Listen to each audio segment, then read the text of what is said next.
The facts of the matter are that nobody relishes the thought of their pride and joy, that small piece of gleaming metal on which so much love, care and attention is showered every Saturday morning with the polished tin and the tune-up kit, ending up in a place like this. And yet, in the few milliseconds it takes for a major motor smash, that pride and joy can be reduced to a heap of twisted metal. Now, if this happens in most cases, if the cost of the repairs would work out at greater than the value of the car, one's insurance company will offer a write-off. That's to say, they'll offer you the current market value of the car. You don't have to accept that write-off figure. You can appeal against it. In practice, after a bit of argument one way and another, most of us do accept the write-off figure that they offer.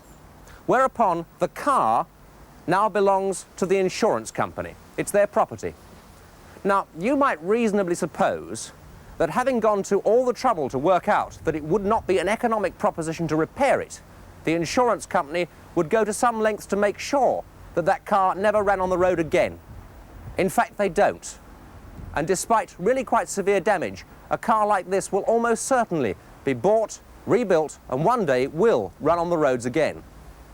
The last few years have seen a proliferation of places like this. Now, this is very much more than a mere scrapyard. It's a specialist centre where written-off vehicles with varying degrees of damage are brought in, and they're brought in for one quite specific purpose: to be offered for resale to the specialist repair trade. It's not illegal.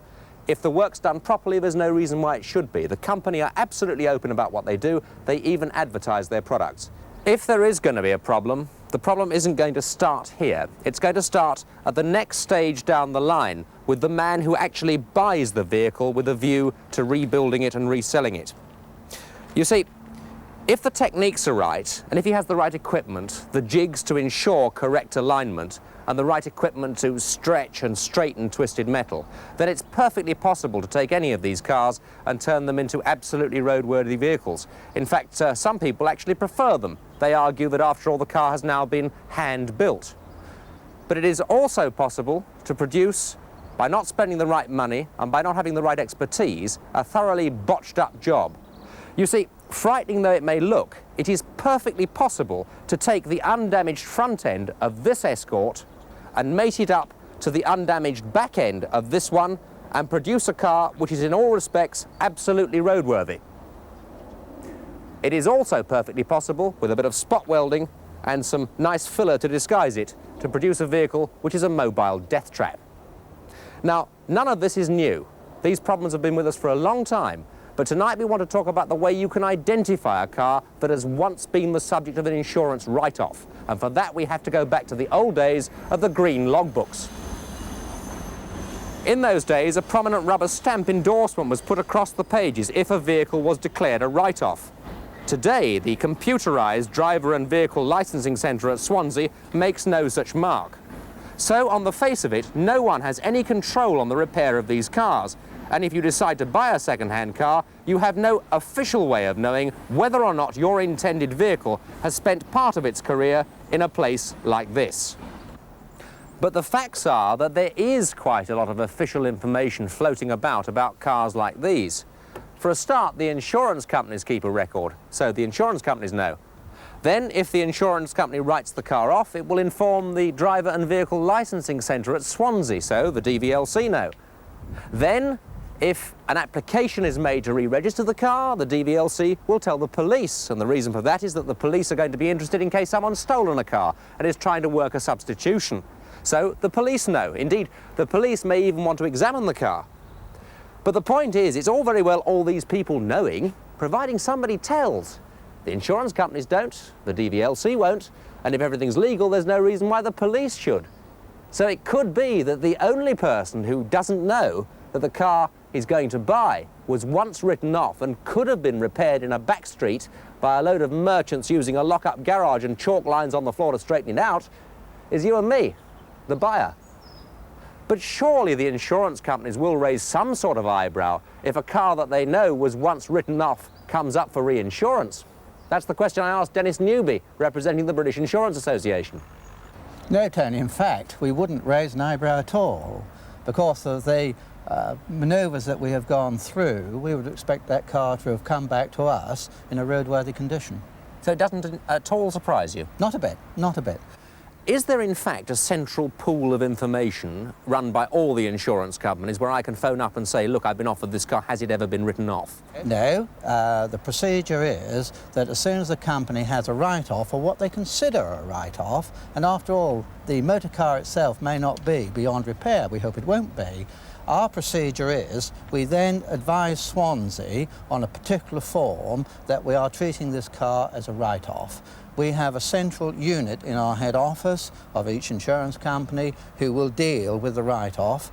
They will perhaps have 3 or 4 people to whom they will ask for prices for tender. But don't you think perhaps there should be some kind of central place where I can phone in and say, look, a chap's offered me this car, has it or has it not ever been written off? Well, we don't think so. We think this is not our responsibility. We go through these procedures, Swansea are advised, and we think if there is any further responsibility, this must be one for government and not one for insurers. So what you're saying then is that if I am offered such a car, or what I suspect to be such a car, if I phone up your insurance company, you won't tell me or you will? We probably won't know. It may well be another branch, but certainly if we were pressed and if we were asked and somebody came into the office, if it was that branch, we would probably be able to turn up, but he would have to give us the name of the previous owner. So you really have to badger the insurance company? Oh, no, I wouldn't put badger. I think that's putting it far too highly, far too highly. In fact, in practice, it doesn't happen, so it can't be that important. Well, is it because people don't realise that the car ever was written off that it doesn't happen? No, I think exactly what happens is that the new customer is satisfied with his motor car that he's going to buy. It's a second-hand motor car. And let me here say that if in fact there is any doubt in his own mind, what he should do is to employ an engineer to give it a road test. In the same way, if you're buying a house, you would perhaps, if you have any doubt about it, you would have a surveyor look over that house and give you a report. And I think this is very important for people to understand that they should do this if there is any doubt in their own mind about the serviceability or the road worthiness of a motor car they're going to purchase. Finally and very briefly, when we talked to the Department of Transport about all this, they said to us there was no longer a legal obligation to send in the logbook. Don't you feel it would be better if we went back to the old system where the logbook was sent back with the words clearly stamped on it, written off? Well, no, I don't, in fact, because the procedure is so good. We do advise Swansea of exactly what has happened. The repairer will take the logbook. It then has to be altered into the new owner's name. So, in fact, there could be a check-up if necessary. But this, to our way of thinking, is not the responsibility of insurers. And after all that, if you are trying to spot a written-off rebuild, all we can say to you is the best of luck. Don't write to us. We won't help. But none of this is very satisfactory, is it? After all, if an experienced insurance company engineer considers that the cost of repairs is so great it's actually bigger than the value of the car, then we think at the very least the potential buyer ought to know about that decision. We are not saying that vehicles like the ones we've looked at should not be rebuilt and resold. What we are saying is that someone, we don't mind who, the insurance companies, the DVLC, the ministry, even the police, should make available the computerized information they clearly have on these vehicles so that we can check as potential buyers whether the repairs have been carried out properly. And if that means going down to the local police station and causing extra work for them, well then so be it.